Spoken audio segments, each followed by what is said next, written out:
શું તમારે જાણવું છે કે એક વ્યક્તિએ માત્ર 10,000ની એસઆઈપી શરૂ કરીને 22 કરોડ રૂપિયા કેવી રીતે બનાવ્યા? ચાલો જણાવું. વર્ષ 1994માં એક રોકાણકારે માત્ર 10,000ની એસઆઈપી શરૂ કરી હતી અને આજે એ જ એસઆઈપીની કિંમત લગભગ 22 કરોડથી પણ વધારે છે. આ સફરમાં પણ ઘણી સમસ્યા આવી. એનએવી એકવાર 58% સુધી તૂટી ગયો.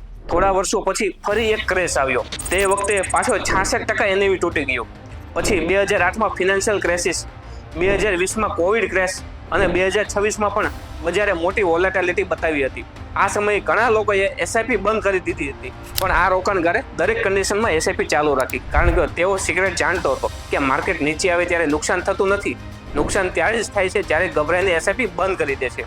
ઉલટું, મંદીના સમયમાં નીચા ભાવે વધુ યુનિટ મળે છે અને એ જ યુનિટ આગળ જતા સૌથી વધુ સંપત્તિ બનાવે છે. આજે તેમનું કુલ રોકાણ માત્ર 38.90 લાખ છે. એની કિંમત લગભગ 22 કરોડથી પણ વધારે થઈ ગઈ છે. એટલે એસઆઈપીની અસલી તાકાત માર્કેટને નહીં, તમારા ડિસિપ્લિનમાં છે. જો તમારે ખરેખર વેલ્થ બનાવવી હોય તો માર્કેટને નહીં, પણ તમારા બિહેવિયર પર કંટ્રોલ કરવું પડશે. જો તમારે પણ આજે એસઆઈપી સ્ટાર્ટ કરવી હોય તો મને ડીએમ કરો, હું તમને પર્સનલ ગાઈડન્સ આપીશ. Mutual funds are subject to market risks. Read all scheme-related documents carefully before investing.